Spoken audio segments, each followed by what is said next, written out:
In the prison, there was a man who was the strongest of them all. Weighing in at 300 pounds, his muscles rippled across his body. At this moment, he was bullying a new inmate. Jack stepped in and put a stop to the big guy's behavior. Enraged, the hulking man menacingly approached Jack. With just a few swift moves, Jack rendered him defenseless. He grabbed the giant's arm and snapped his fingers. The big man cried out in pain before being kicked unconscious. Seeing their boss beaten, the lackeys immediately swarmed in. Jack grabbed a mop and used it as a weapon, effortlessly taking down the entire gang. Despite his short stature, why was Jack's kung fu so powerful? It turns out that Jack used to be a successful real estate businessman. He drove fancy cars, lived in a luxurious mansion, and was incredibly wealthy. However, he got caught up in a fraud case and was sentenced to 5 years in prison with a 6-month probation. Terrified, Jack drowned his sorrows in alcohol. One day, he met a man at a bar who had done time. Upon learning that he was going to the most notorious prison where inmates fought daily, Jack started training his body to avoid being bullied. He learned Taekwondo, training with kids every day. Dissatisfied with the teacher's methods, he was kicked out of the class and got a beating. Just as Jack felt helpless, a mysterious man appeared who could shatter walls with a single punch. Amazed, Jack believed this man was exactly who he needed. He invited him home and treated him well. The man placed his hand over a fire, unflinching. Jack and his wife were stunned and immediately accepted him as their master. The next day, Jack began his hellish training. The first step was building strength, chopping bricks to increase resistance to blows, squatting with 300-pound weights, all while keeping a sharp knife near his crotch. The second step was agility training.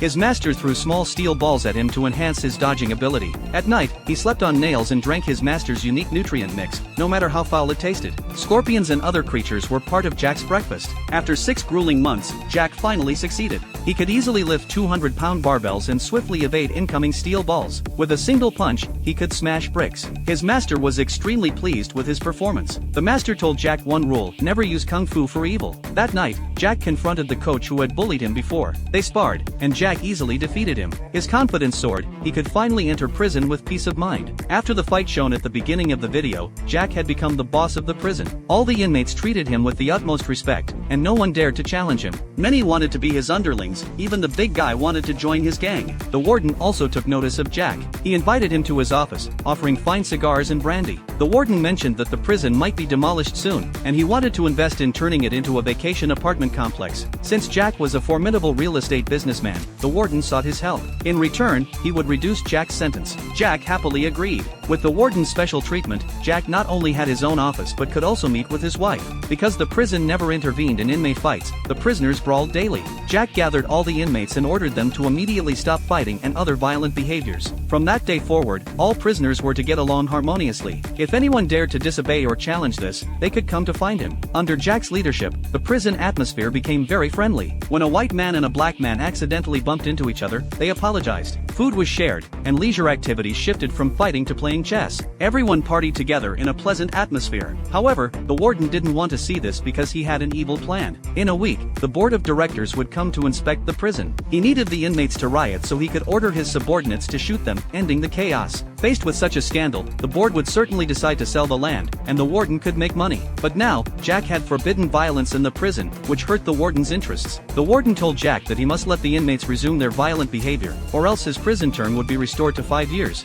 Thinking of his wife waiting for him outside, Jack agreed to the warden's request. The next day, he went to the yard and told all the inmates that he would no longer interfere in any matters. As soon as he finished speaking, the inmates returned to beating each other. The prison was in chaos again. Jack's cellmate was very disappointed, but Jack told him not to go to the yard at noon tomorrow because the warden would shoot the rioting inmates. With that, Jack turned and left. The next day, the warden called the parole officer to help reduce Jack's sentence. At first, everything seemed normal, and the parole officer was satisfied with Jack's answers. Suddenly, Jack remembered the image of his cellmates celebrating his birthday together and their days of mutual care. He instantly changed his mind and deliberately insulted the parole officer, rejecting the parole. Jack punched the prison guard and ran towards the yard. On the other side, under the warden's scheme, the inmates picked up knives and sticks, dividing into 2 groups and advancing towards each other. Just as the riot was about to begin, the old man flipped a switch, and music started playing. It turned out that the old man had informed everyone. Jack laughed heartily, while the warden was furious with humiliation. He raised his gun to kill Jack, but fortunately, Jack's master and wife appeared just in time to save him. 3 years later, Jack was about to be released from prison. Everyone was reluctant to see him go and came to bid him farewell. Some even tattooed his portrait on their bellies to express their gratitude. During those 3 years, he had helped his cellmates, and in turn, they had also saved him.